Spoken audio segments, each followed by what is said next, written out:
Good afternoon and welcome back into the third session of absorption of water. Up till now, we have seen the properties of water, then role of water into the absorption, role of water into the plant life. Then we have already seen the mechanism of absorption of water.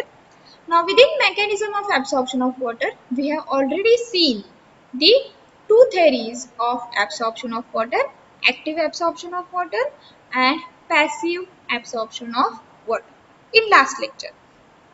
In today's lecture, we are going to see the factors affecting absorption of water. Okay, so we'll start with the factors affecting absorption of water. There are two types of factor which are mainly affecting the process of absorption of water is external factors and internal factors. Mainly external factors are those factors which are caused due to environmental factors, and internal factors are mainly included the factors which are created due to internal activities of the plant body. Now within external factor, there are four important factors which are governing the rate of absorption of water are soil water, soil aeration, soil temperature and concentration of soil solution. Then the internal factors are mainly includes transpiration, root system and metabolism of the plant. Now we'll see one by one the factors affecting rate of absorption of water. First, we'll see the external factors which are affecting the rate of absorption. The first one is available soil water. As we have already seen that the capillary water is the only type of water which can be used by plant for the absorption. As the amount of capillary water get reduced, there is reduction into the absorption. In the dry soil, mainly the absorption is reduced due to unavailability of the capillary water. As we have learned earlier, the capillary water is nothing but the moisture held between the tiny particles of the soil. If it gets reduced, there is decrease in rate of absorption of the water. Again, if there is presence of more amount of water beyond the capacity of soil, leads to decrease into the aeration of the soil. And as there is reduction into the aeration of the soil, there is reduction into the absorption of the water. Under severe conditions, there is wilting of the plant occurs.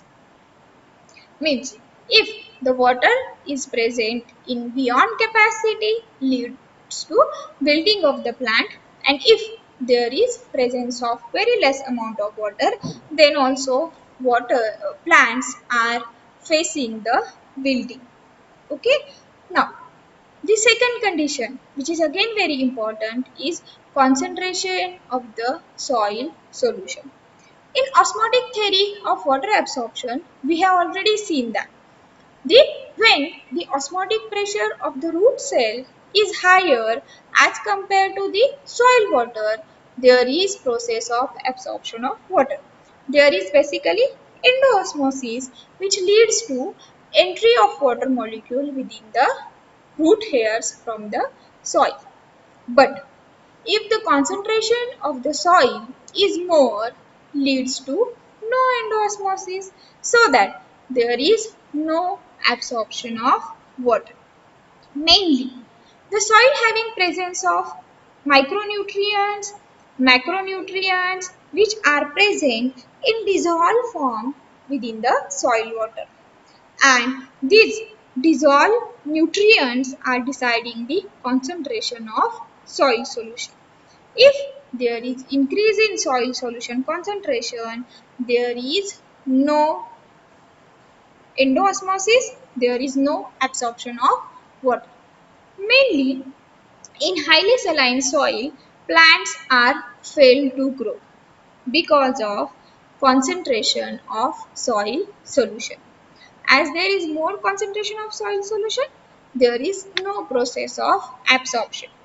Though the water is available within the soil, due to high concentration of soil water, there is no process of absorption, and such a condition are generally referred as physiological dryness.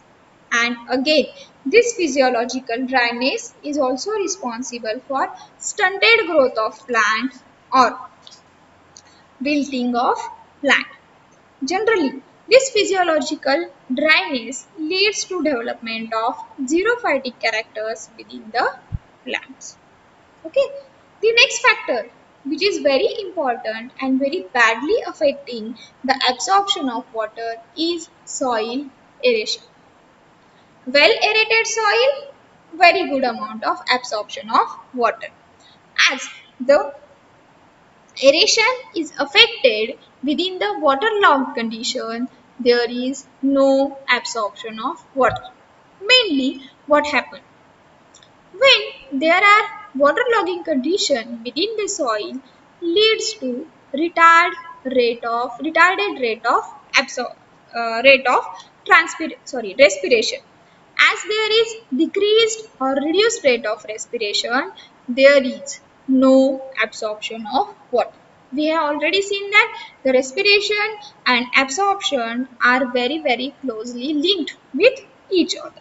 As there is no respiration, there is no release of ATP molecule and within the root cell, and as there is no release of ATP molecule within the root cell, there is reduced or no absorption of water. Generally, what happens?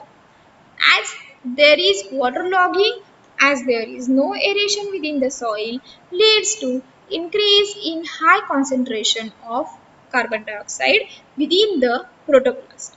And this increased CO2 percentage leads to increase in viscosity of the protoplast. As there is increasing viscosity of the protoplast leads to decrease in permeability of the root cell membrane, and as there is decreased in permeability, there is reduction into the absorption of water. Okay, have you cleared that? So in well aerated soil there is well absorption of water. Again, this is also an example of physiological dryness.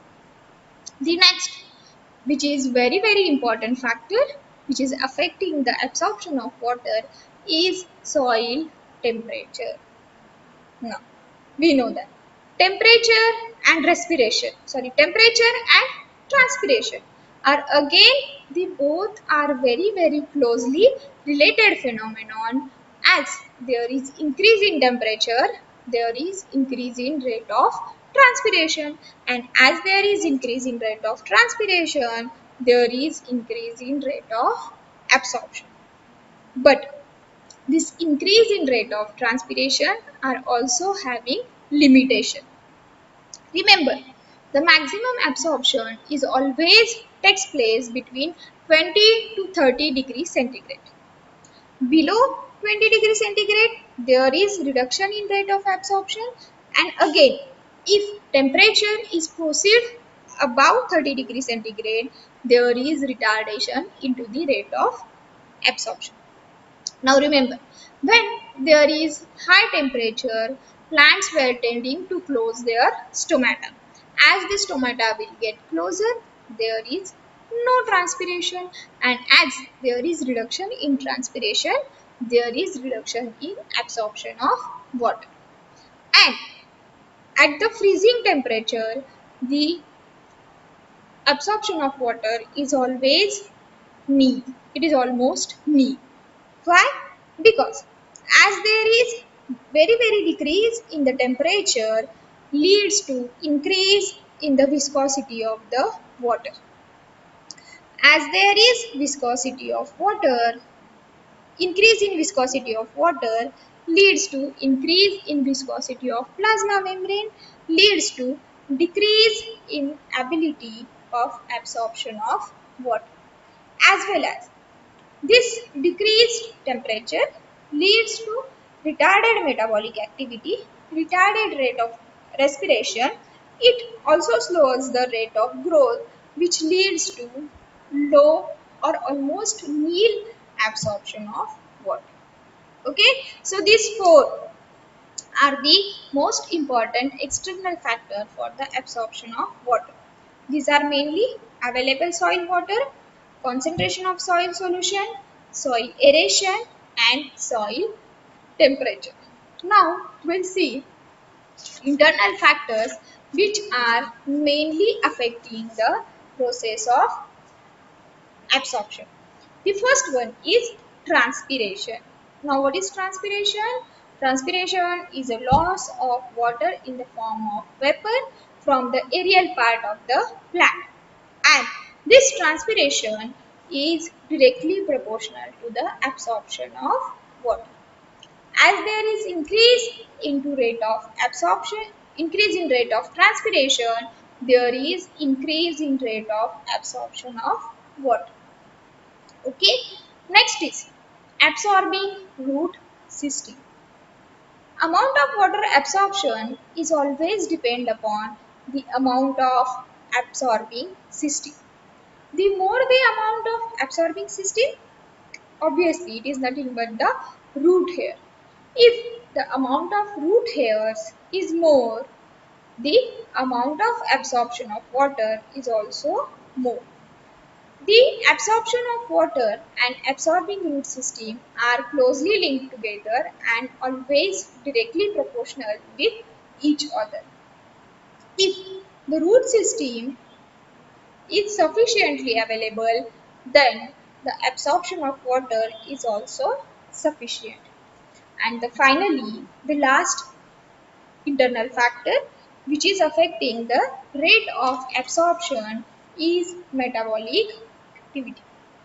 With healthy plants, the rate of metabolic reaction is always proper. As the rate of metabolism is properly going, means rate of respiration is also proper. And if the rate of respiration is also proper, then the absorption of water is also proper. The rate of metabolism is always directly proportional to absorption of water. Okay, so the metabolism are closely related and which are important for the absorption of water. Okay, these are the internal factor which are affecting the absorption of water. Okay, so this is the end of chapter. If you have any difficulty, you can ask me on our Gmail or at our Google Class. Thank you.